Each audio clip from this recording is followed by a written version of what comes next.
Hello everyone, my name is Marty and welcome back to another video. This video is actually gonna be about just what you see on the screen right now. We're gonna open up, unbox, and set up a new green screen. So let's get right into it, and I hope you enjoy.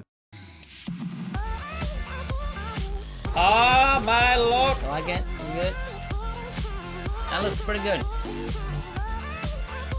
Oh!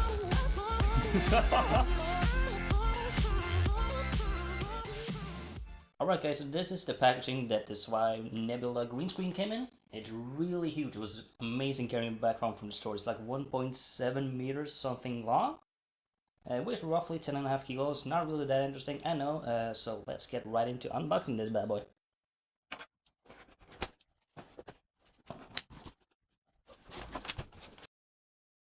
Let's see what actually comes with this one.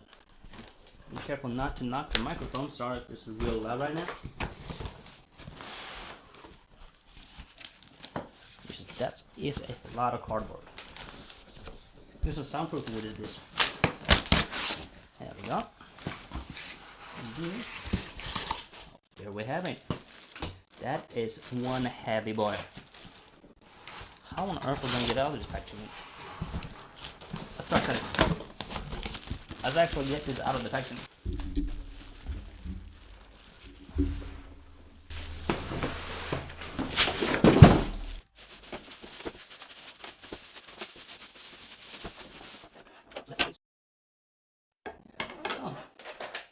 It comes with these little bracers.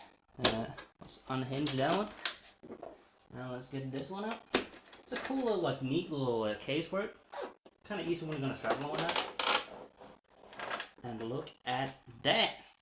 So it comes, I think it's actually attached to the thing, to the whole case and whatnot. So I think all you basically do is just pull this one. So it kind of like retracts it when you pull it up. That's just like holes in the back. You see that? If you go in and film a little bit from the back, you can actually see the retraces and whatnot. So if you see those, so that's kind of how it looks in the back. So you just easily pull that one out, and then you push it down, and you're good to go. So basically, this thing, this little bad boy, is about 1 meter and 48 centimeters. And in the width, so it's quite big actually. It's quite easy to fit behind a web camera and whatnot. When I bought this, I had a mistake in my head thinking this is gonna be a lot smaller. So when I went to pick this up in the store, it was huge. But it's actually a really good size. It's also about 1.8 meters in height, I think, which is almost, I think it calculates like 60 centimeters away from ceiling height. So it's not bad at all. It's really gonna cover up most of the camera angles and whatnot. So let's get back and see how this actually looks in the videos. Alright guys, so here we are in Streamlabs OBS. After been setting up everything, the chroma key, the green screen and everything. As you see, it's day 2. It took way more time than I expected. Had to run to the store and get myself a new webcam. I'll go through it all in this video, so just keep on watching and we're gonna see how it works. So first of all, we have the Logitech C920 that's recording the actual green screen frame with the chroma key. And then we have the HD Live 300, I think, myself cam that's recording for comparison purposes. So what you're seeing on the screen right now is about how it's gonna look. It actually works really good. The problem with mine right now is the fact it took forever to set out the chroma key and everything to work, because it's quite dark in the corner where I'm sitting and I don't have the perfect lighting, so to speak. It really takes a lot of fiddling to get the whole chroma key right with the similarity and the, what is it called? The second option. I can't remember what it is. I'm gonna show you later, so don't worry. So what you can do to improve that is buy either some key lights, work perfectly for this kind of stuff. The second option is of course to buy just a shit ton of lights and try to find the exact perfect setup, which is also a good way. But make no mistakes, when it comes to green screens and everything and working with them, getting the right lighting setup is super important to make it look just right. So do not underestimate it. So I thought I'd show you guys a little bit of how it may look when you're, for example, streaming or playing a game. If you're not familiar with green screens, basically what it does is make your background transparent. So as you can see on the web camera right now, you can still see quite a lot of the game even though I'm playing with a webcam. So now when I showed you how it actually looks, I'm gonna see if I can show you guys how to actually set this up.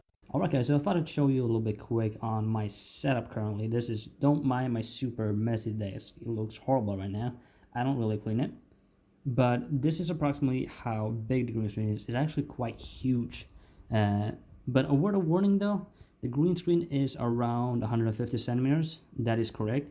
Although the frame is a lot larger. It's actually around 165 centimeters. So if you're planning on a really tight space like I did, you kind of need to have that in mind.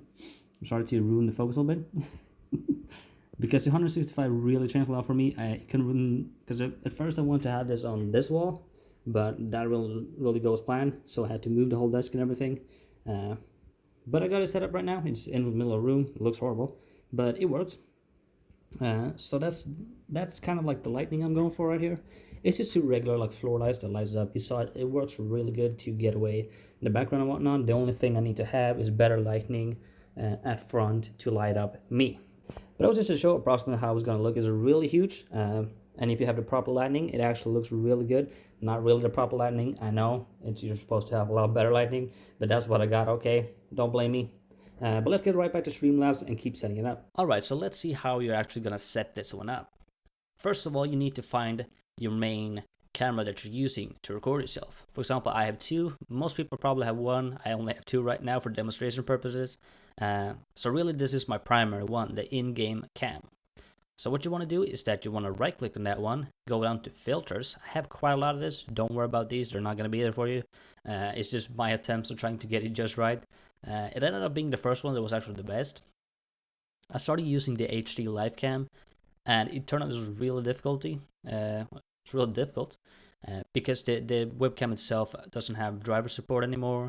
It's also not really super high resolution. It's kind of old and it's difficult to work with when it comes to green screens. So I actually ended up going to the store and buying the Logitech C920, which is working a lot better for me. It also has high resolution, which makes it even easier to get the perfect frames. So what you want to look for is the chroma key. How you're going to get that one is that you press the little plus in the corner, go to filter types, scroll down until you find the chroma key, which you press, you just name it, and that's it. I'm not going to do it because I already have a few setups. So first, when you open this little window, what you're going to be met with is the key color type is going to be set to green, which is fine for most people. However, I had to tweak a little bit to get the best possible frame out of it. So if it's not working quite for you to just change the similarity and the smoothness, then go ahead and try to change the key color a bit. Just set the key color type to custom, and then go out and change the key color in this little square. Next one you want to do is change the similarity. What you can do while you're finding the key color is just change the similarity a little bit up and down and see what works best for you. You want to avoid moving the smoothness too much because it kind of smudges out the frame. So your green screen and you are going to blend up a little bit, and it's going to look kind of weird sometimes because maybe your hair, your headset, for example, and whatnot is going to kind of flow through. So avoid changing that one too much or having too high values. The key color spill, you don't usually have to touch. It's kind of if the light from the green screen is bouncing off of you, making you look kind of green. Usually you don't really have to change that, but if you do, you know what it's for. And that's pretty much all you have to do. It's really not that hard. The problem is finding the right setup just for you. And that may be a little bit tricky, but just keep on changing and you're going to find something that works really good for you. So that was the review / a little bit of tutorial on the SVIVE Nebula green screen. I'm using it, like I said, with the Logitech C920, which is working pretty good. Like I said, need a little bit of better lighting, but that is on me. And now we know approximately what to expect when you buy this green screen. I hope you enjoyed and maybe that you learned something. And if you didn't, that's fine too. But I hope you enjoyed, and I'll see you in the next or whatever I make. Alright? Bye everyone.